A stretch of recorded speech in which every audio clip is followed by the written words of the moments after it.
Hello student, आप सबका स्वागत है मेरे यूट्यूब चैनल के अंदर।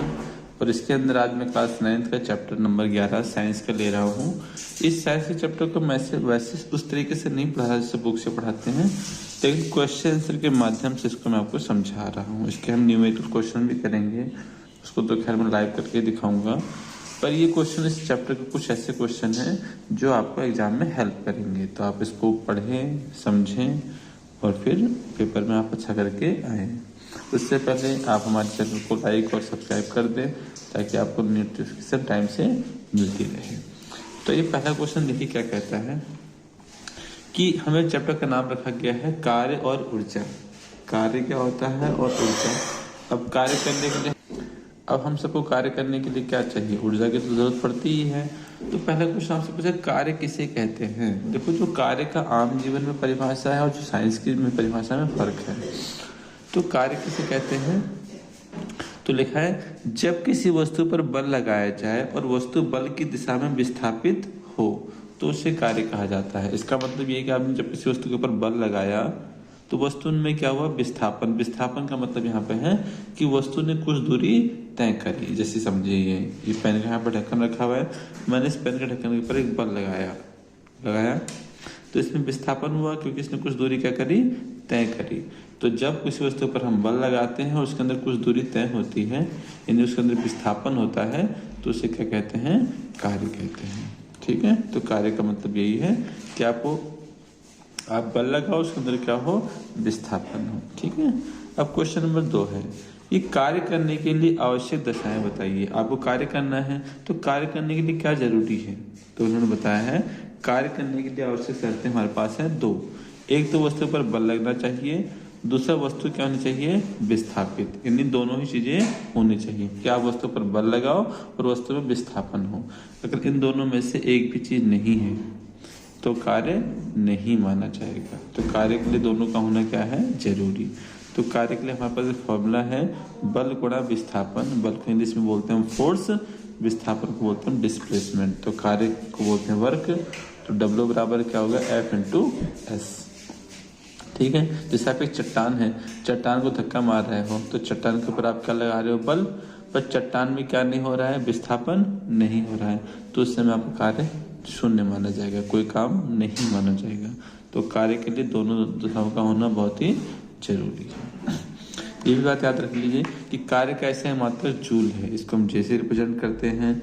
और जो बल है यहाँ पे, बल का ऐसा मात्रा न्यूटन है क्योंकि इसको न्यूटन ने खोजा था। विस्थापन का मतलब वस्तु ने जो दूरी तय करी उसको हम किसमें नापेंगे, मीटर में। ठीक है। तो आपसे पूछ सकता है कार्य का ऐसा मात्रक बताइए, बल का ऐसा मात्रक बताइए, तो आपको मालूम होना चाहिए। ठीक है। फिर क्वेश्चन नंबर 3 कहता है कि एक जूल कार्य को परिभाषित कीजिए। ये क्वेश्चन बहुत इंपॉर्टेंट है। अब हम लोगों ने भी देखा है कार्य कैसे आता है, बल गुणा विस्थापन। तो कार्य 1 जूल कब आएगा, जब हम किसी वस्तु के ऊपर 1 न्यूटन बल लगाएंगे और वो वस्तु 1 मीटर तक क्या होगी, विस्थापित, यानी 1 मीटर दूरी तय करेगी। तो आप बोलोगे 1 गुणा 1, कार्य कितना हुआ, 1 जूल। ठीक है। जब किसी वस्तु पर 1 न्यूटन बल लगाया जाए और वस्तु में विस्थापन भी कितना हो, 1 मीटर, तो उसे 1 जूल कार्य माना जाता है। बहुत अच्छा क्वेश्चन और इम्पोर्टेंट भी है। ठीक है। क्वेश्चन नंबर 4 हमारे पास, कार्य के प्रकार बताइए। तो कार्य होते हैं 3 प्रकार के।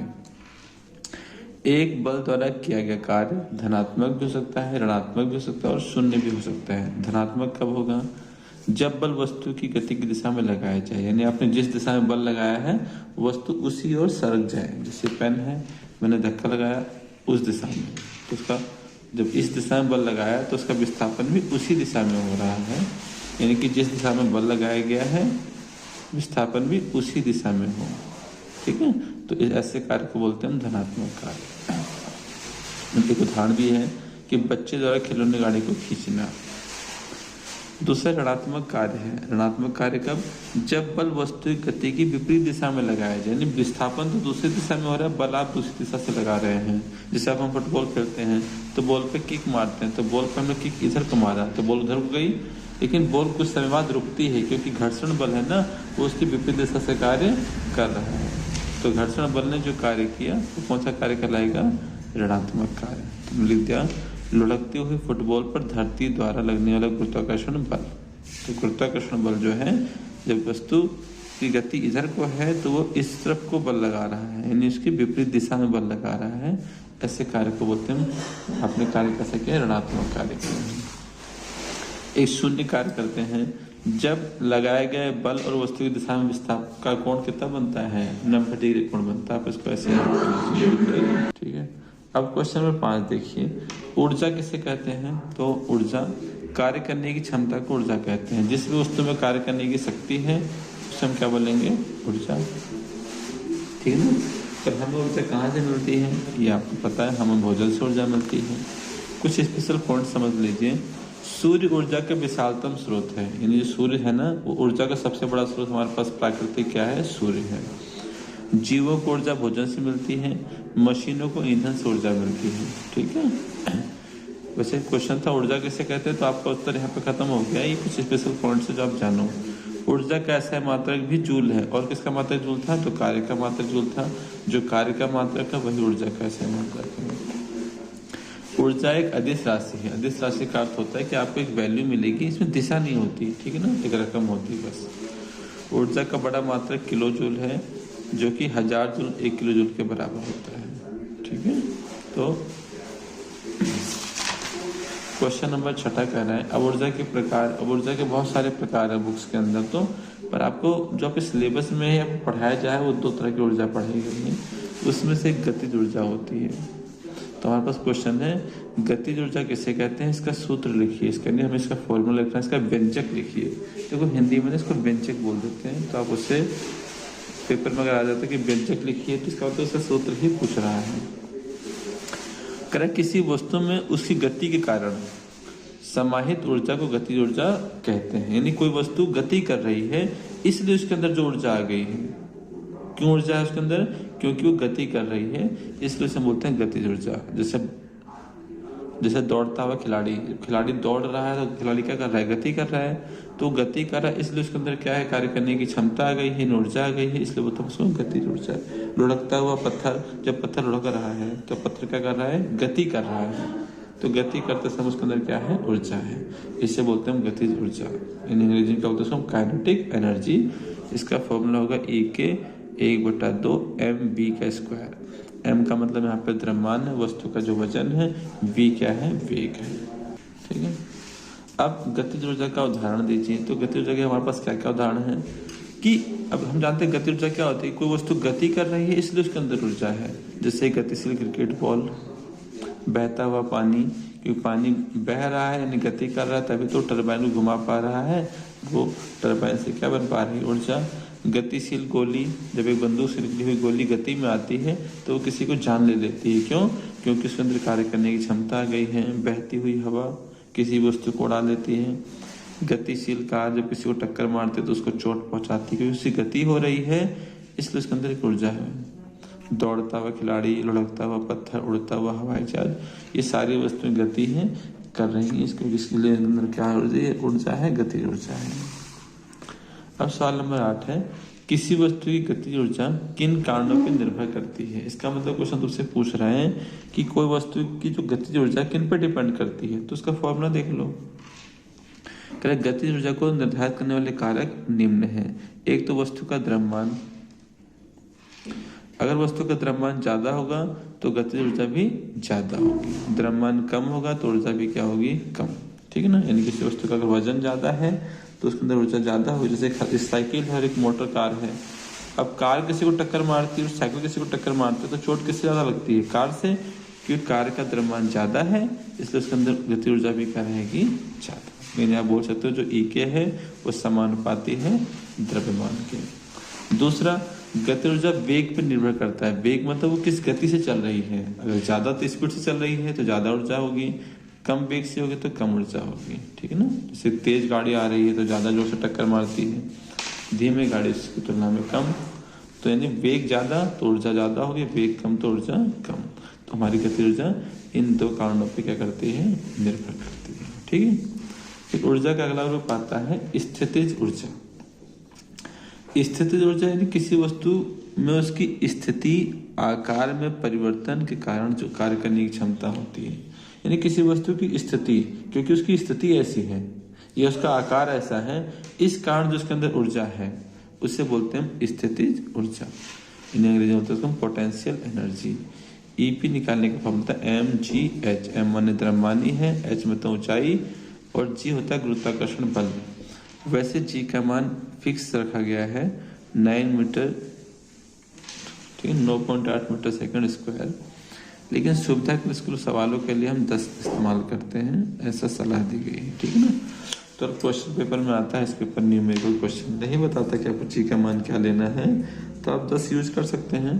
क्वेश्चन कह रहा है कि आपको वो लेना है तो आप वही ले लीजिए। अब इसको समझिए, किसी वस्तु की स्थिति, जैसे हमने रबड़ ली, रबड़ को आपने से खींचा तो उसकी स्थिति में क्या क्या बदलाव किया, या कोई गुलेल थी, गुलेल को आपने खींचा, उसकी स्थिति में क्या वो बदलाव। अब जो उसको छोड़ेंगे तो पत्थर दूर जाके किसी चीज से टकराएगा। तो क्योंकि उसकी स्थिति आकार में बदलाव हुआ इसलिए उसके अंदर एक ऊर्जा आ गई, उसको बोलते हैं स्थितिज ऊर्जा, ठीक है। तो स्थितिज ऊर्जा का उदाहरण दीजिए, जब बांध में जमा पानी, जब पानी हमने बांध में जमा किया हुआ है, अगर बांध से पानी को छोड़ेंगे तो नीचे गिरेगा और टरबाइन को घुमा देगा। खिलौनाकार की कसी हुई स्प्रिंग, अब हमने खिलौनाकार में चाबी भर दी ऐसे, तो हमने क्या किया, उसमें ऐंठन डाल दी, इन उसकी स्थिति में बदलाव कर दिया, अब छोड़ेंगे तो कार भागेगी। तो उसको हमने इसकी ऐंठन डाली, उसके आकार में क्या किया, बदलाव किया, तो उसके अंदर एक ऊर्जा आ गई। धनुष के तने डोर, हमने धनुष के डोर को खींचा तो उसके आकार में परिवर्तन किया, यानी उसकी स्थिति अब अलग हो गई है, तो उससे क्या होगा, छोड़ने को तीर आगे की ओर जाएगा। तो क्योंकि उसकी स्थिति में बदलाव आने से उसके अंदर एक ऊर्जा आई है, तो कौन सी ऊर्जा है, स्थितिज ऊर्जा।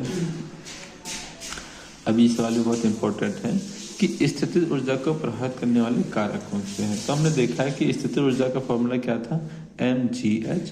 तो यही 3 कारण हैं जो स्थितिज ऊर्जा को क्या करेंगे, प्रभावित करेंगे। तो पहला लिया है द्रव्यमान, यानी कि द्रव्यमान और स्थितिज ऊर्जा का सीधा संबंध है। वस्तु का द्रव्यमान ज्यादा होगा तो उसके अंदर स्थितिज ऊर्जा भी क्या होगी, ज्यादा। द्रव्यमान कम होगा तो ऊर्जा भी क्या होगी, कम। दूसरा ऊंचाई, अब देखो ना, आपने एक वस्तु ज्यादा ऊंचा उठाया, एक उससे भी ज्यादा ऊंचा उठाया, तो अगर हम ऊपर से, तीसरा कारक हमारे पास है आकार में परिवर्तन। अगर हमने किसी वस्तु के आकार में ज्यादा परिवर्तन किया, इसके अंदर ज्यादा ऐंठन है, ज्यादा खिंचाव किया, तो उसके अंदर ज्यादा ऊर्जा आएगी। कम खींचा है, कम ऐंठन दी है, कम झुकाव हुआ है, झुकाव लिखा हुआ है, क्या लिख दिया मैंने लिया, ठीक है ना, तो उसके अंदर ज्यादा ऊर्जा होगी। झुकाव समझो उसको, ठीक है। जो क्वेश्चन झुकाव का मतलब कई चीज मोड़ देते हैं ना, मोड़ने के बाद उसके अंदर ऊर्जा आ जाती है। किसी वस्तु की स्थितिज ऊर्जा कितनी होगी जब ऊंचाई को दोगुनी कर दे। तो अभी हमने देखा ना कि ऊर्जा और ऊंचाई में सीधा संबंध है। तो अगर आप ऊंचाई को दुगना करोगे तो आपकी स्थितिज ऊर्जा भी क्या हो जाएगी, दुगनी हो जाएगी। इसका से अंतर है कि स्थितिज ऊर्जा दुगनी हो जाएगी क्योंकि ऊर्जा और ऊंचाई में सीधा संबंध होता है। अगला क्वेश्चन नंबर 13 इस चैप्टर का, ये भी इम्पोर्टेंट क्वेश्चन है कि ऊर्जा रूपांतरण से क्या अभिप्राय है। तो एक नियम है ऊर्जा संरक्षण का नियम, जो आप अगले क्वेश्चन में मिलेगा। ऊर्जा रूपांतरण का मतलब होता है कि जो ऊर्जा है ना वो एक रूप से दूसरे रूप में बदल दी जाती है। तो जब ऊर्जा एक रूप से दूसरे रूप में बदलती है तो उसे बोलते हैं ऊर्जा रूपांतरण। जैसे बोलते हैं कि यार पानी से बिजली बन रही है, कोयले से बिजली बन रही है, तो यहाँ पे क्या हो रहा है, कोयले या पानी की ऊर्जा का, ठीक है ना, बिजली की ऊर्जा में क्या हो रहा है, रूपांतरण हो रहा है। तो ऊर्जा का एक रूप से दूसरे रूप में परिवर्तन होना ऊर्जा का रूपांतरण कहलाता है, ठीक है। तो सिंपल है। ऊर्जा संरक्षण का नियम क्या है, इस नियम के अनुसार ऊर्जा ना तो उत्पन्न होती है और ना ही नष्ट होती है, ये केवल एक रूप से दूसरे रूप में क्या होती है, बदलती रहती है। जैसे मान लो सूर्य से पौधों को ऊर्जा मिली, पौधों को हमने फिर पौधों से हमने जो उत्पाद यानी फल मिला है, सब्जी मिली, उसको हमने खाया तो उससे ऊर्जा हमारे शरीर में आ गई। फिर हमने जिन जिन वस्तुओं में कार्य किया वो ऊर्जा क्या हो गई, उन वस्तुओं में चली गई। तो ये नियम है कि ऊर्जा ना तो आप उत्पन्न कर सकते हो और ना ही नष्ट कर सकते हैं, बस ये केवल एक रूप से दूसरे रूप में बदल सकती है, ठीक है। इसी को बोलते हैं ऊर्जा संरक्षण का नियम। फिर एक क्वेश्चन, शक्ति किसे कहते हैं। अब कार्य करने की दर को शक्ति कहते हैं, यानी आपके अंदर जो शक्ति क्या है कि अगर आप कितने कम टाइम में कितना कार्य कर लेते हैं, शक्ति बहुत ज्यादा होगी, तो कार्य करने की दर को बोलते हैं हम शक्ति। शक्ति का निकालने का फॉर्मूला कार्य बटे में समय यानी W/T। शक्ति का ऐसा मात्रक वॉट होता है। जैसे हम कोई भी बिजली का उपकरण खरीदते हैं तो उसकी शक्ति कितनी है, तो वॉट होता है, 60 वॉट है, 30 वॉट है, जितना भी है।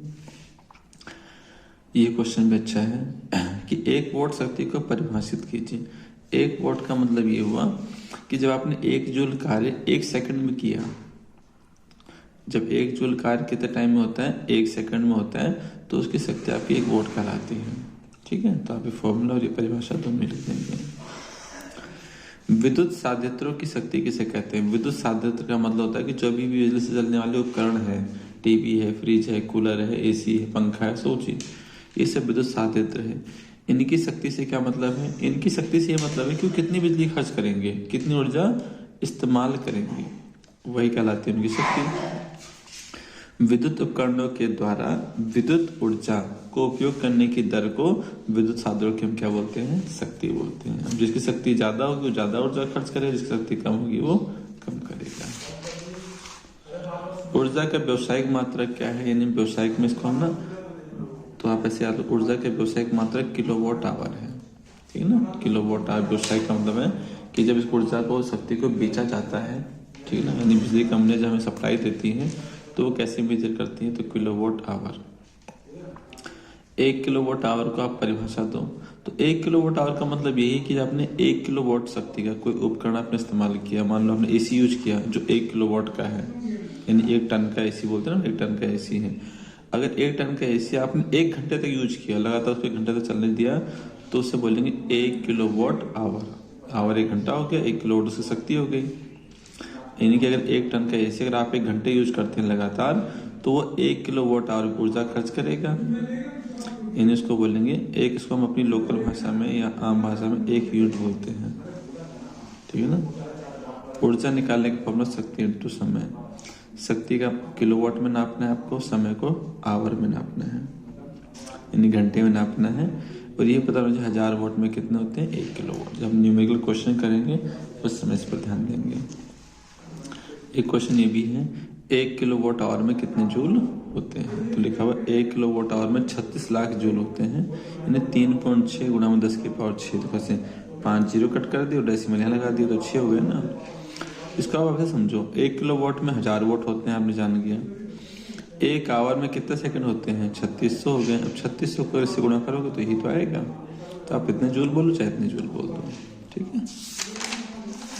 और आखिरी इसका क्वेश्चन, किया गया कार्य किन किन राशियों पर निर्भर करता है और वे कार्यों को कैसे प्रभावित करते हैं? तो अगर किया गया कार्य आप 2 पे निर्भर करता है, बल और विस्थापन पे। ज्यादा बल ज्यादा काम, कम बल कम कार्य। ज्यादा विस्थापन ज्यादा कार्य, कम विस्थापन कम कार्य। ठीक है। अब क्योंकि समय ज्यादा हो गया, वीडियो बहुत लंबी बन गई है, इसके न्यूमेरिकल क्वेश्चन जो है उसको मैं अगले ही वीडियो में ले पाऊंगा। ठीक है, तब तक उसको पढ़ें।